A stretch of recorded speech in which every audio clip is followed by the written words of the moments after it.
que o sol existe? Para iluminar, para Para aquecer. iluminar, para aquecer, para gerar vida. É. O que é felicidade para uma macieira? Dar frutos. Agora, qual o propósito do ser humano? Porque assim, nascemos todos humanos. Agora, virar ser humano é um processo de construção. Tanto que eu digo no livro que felicidade é verbo.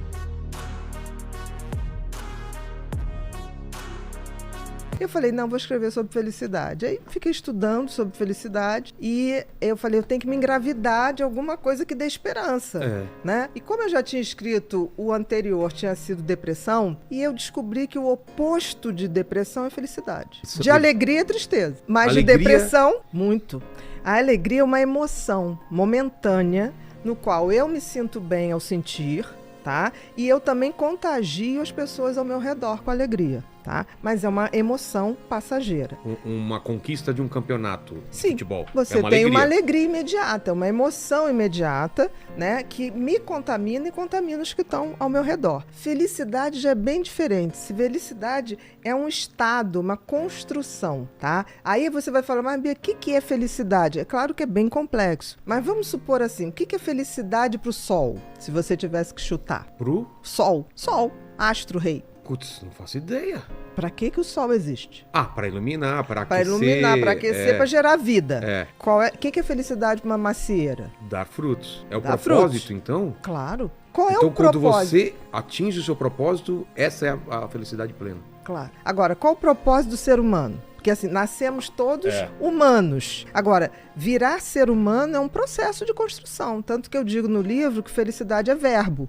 Porque você tem que praticar. Você tem, claro. Você aprende a ser mais feliz? Você aprende a descobrir o seguinte, se o sentido da vida do sol é aquecer, o sentido da vida da macieira é dar maçã, qual o sentido da minha vida? Porque o grande problema do ser humano, Vilela, é que ele se esquece que ele é um animal como outros quaisquer, né? Um ser como outro qualquer. Nós estamos aqui, por exemplo, para evoluir e não para ser feliz. Então, no momento que eu coloco assim, qual é a minha missão? E eu trilho o caminho para chegar nessa missão, eu estou sendo feliz. Eu estou no caminho da felicidade. Eu estou gerando o que a natureza espera de mim. A natureza espera de mim. Tanto que as coisas inúteis acabam com o tempo.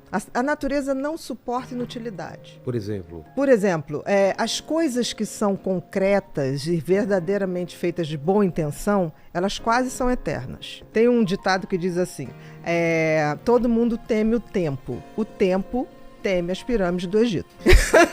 Maravilhoso! Exatamente. Por quê? As pirâmides do Egito foram feitas com uma tal intensidade e intenção que aquilo vai estar lá daqui a 100, vai passar, 200, exatamente. Então, a natureza exige que tudo que você bote a mão, você o faça com uma missão, com propósito, com sentido. Porque senão tá fora do game. Vendo aí o seu livro, tá fora do game. O game da vida tem que ser um game de compartilhar, tem que ser um game de buscar o meu sentido e propósito. Aí você vai falar, tá, Bia, mas como é que eu sei? Porque o sentido tem a ver com o que lhe foi dado. Existe apesar de nós sermos animais como os outros, mas para a gente foi dado uma coisa chamada livre-arbítrio. E a capacidade de refletir e de pensar. Melhor presente e o maior problema. O maior castigo. Porque se você não sabe usar. Exato. Porque todos os outros, por exemplo, o sol, ele não pode escolher. Não. Você já pensou se o sol levantar? Eu já não estou a fim de aquecer vocês. Não. Um cachorro, ele não pode não ser o cachorro.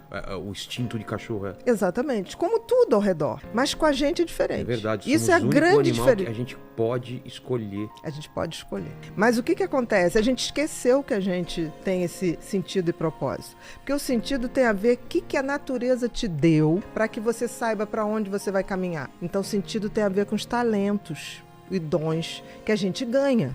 Tem a ver com aquela parábola que tem na Bíblia dos talentos, lembra? Tem a ver. Dá o mesmo número de talentos para 3 pessoas, se eu não me engano, não é isso, Lene? Aí um enterra. Outro faz render um pouco e o outro multiplica. Exatamente. E ele dá bronca no cara que enterrou. Claro. E pro outro ele dá mais talentos porque o cara multiplicou. Ele não foi inútil em nenhum momento, porque não basta o meu sentido de vida. Eu pegar o meu propósito, enterrar e falar, tá aqui guardadinho.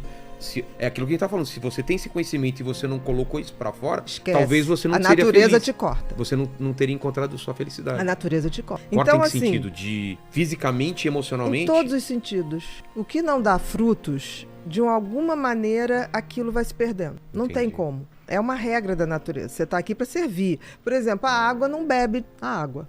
A macieira não come a maçã. Então, assim, nós temos a obrigação de descobrir o sentido da vida, e aí o universo é tão bacana que ele te deu dicas, que é o tal do talento. Ninguém tem um talento por nada. O que acontece é que as pessoas, em geral, se você não tem uma boa educação, as crianças vêm com talentos muito claros. Aí o que acontece? Pelo menos na minha geração. Ah, não, isso aqui não faz desenho não, que não agora você tem, não vai dar dinheiro. Não, isso você não faz. Hoje as coisas estão mudando, porque tudo é capaz de gerar dinheiro. É verdade, qualquer coisa. Se tem essa intenção. A pessoa gosta de jogar videogame, nunca que na minha época falava, você ainda vai ganhar dinheiro com isso. Não, é vagabundo. Exatamente, era vagabundo, não vai dar pra nada. Isso se falava.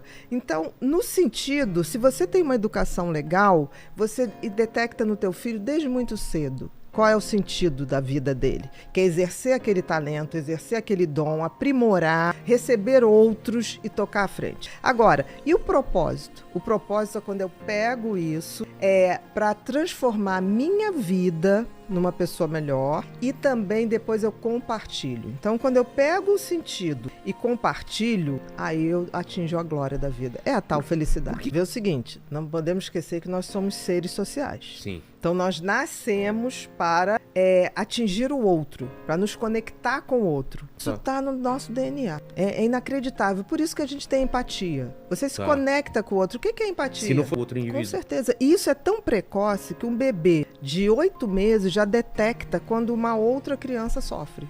Por exemplo, você está numa pracinha com o teu bebezinho. Se uma criança cai ou chora, ele transforma a facezinha assim, apreensiva. E tem uns que chegam a chorar também, não sabe nem o que está acontecendo, mas choram.